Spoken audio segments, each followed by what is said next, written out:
facts coming back at you again, and we gonna give you the facts. Today we gotta go into Lavar Ball, talking about Lamelo, talking about Leangelo, giving us updates. I won't hold you any longer. Just stay tuned. Listen to this. Lamelo does have his deficiencies, right? He's Melo got, yes. Defensively, he's not there yet. He's shooting the ball. He's struggling a lot, right? How you call that struggling? It's just playing basketball.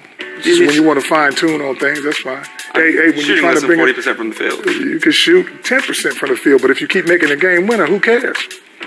I mean, I gotta say though that he's shooting 25% from downtown. They're 3-11. Let me ask you this. Let me ask you a question. Go on. Would you want a guy who shoots 60%? 60% from the field all the time?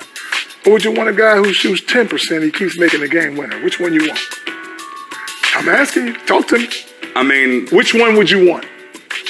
I mean, are we assuming this just shooting 60% don't win? 60% and you're not winning, but you shoot 6 out of 10 every game. You're doing good. I mean, but you got this one guy who's shooting 10%, but every time the last game, everybody on their feet like, ooh, that 10% it might go in. Tell me which guy you want. I mean, I want the winner.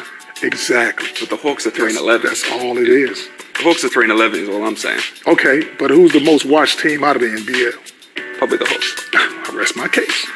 You're an entertainer. You're an entertainer. But I'm just saying, you can always break it down to the percentages and all that.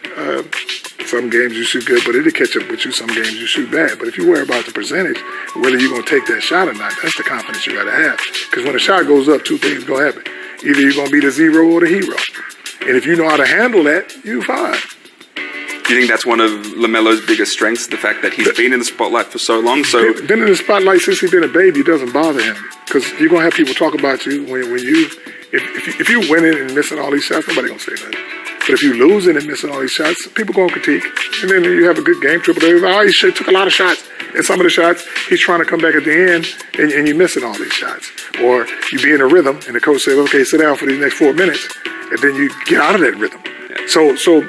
What I'm saying is, the more everybody's saying Melo's getting better, what's happening is the coaches believe in him. He's on the court more. So you have a better chance of winning because one of your best players is on the court for the longest. You used to believe in Aaron Brooks like that. But now you're letting the young buck break loose and do what he does, and it's more successful that way. But who relies on an American kid that's 18 years old? They don't come over here like that because they had this program before. But nobody's had the success of Melo on the fact that you're not set up like that. Last question on Melo. He's got a foot injury currently. Yes. Has there been any talk about shutting it down? No, there's never talk about my son shutting it down. My thing is this. I've been breeding my boys from day one to play like killers. What I mean like that, if your finger broke, play. If you broke right hand, play left-handed. If you can hobble a little bit, that's good. Just take the ball out and box out on rebounds. So he wants to play right now, but he's not 100%. I've been priming him like this since he's been a baby. And now it's time for me to say, son, this is for your career now. Don't say you all right and just go out there. You got to be 100%. You can't be 80%. Like, nah, I'm good. Because he's been telling me I'm good all the time, and you be limping. You can't move. You can't practice. But you out there limping and doing what you can because you want to play the game so bad. And now, after years of training him like that, to all of a sudden say, hey, don't do it, son. So here's my thing what people like to say. Just because he's injured don't mean he's going to shut it down. Let's say the injury takes 2 weeks and he's 100%, he's good to go. But if it takes 8 weeks and he's not 100%, don't go out there like, hey, I'm trying to show everybody I can still play. It's a different way of doing it now on the fact that all eyes on you and you're more for the career, the long haul.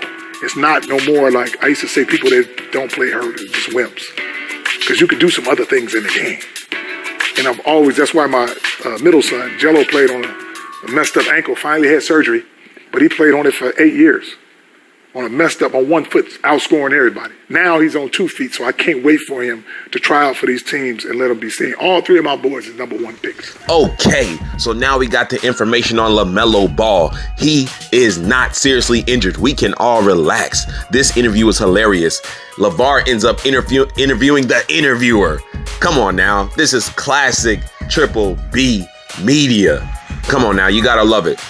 He asked Lavar, why Lamelo having bad percentages and this and that. And then Lavar says, but he's a winner. And then he goes, well, his record isn't winning. And then Lavar turns around and he's like, who watching the most games?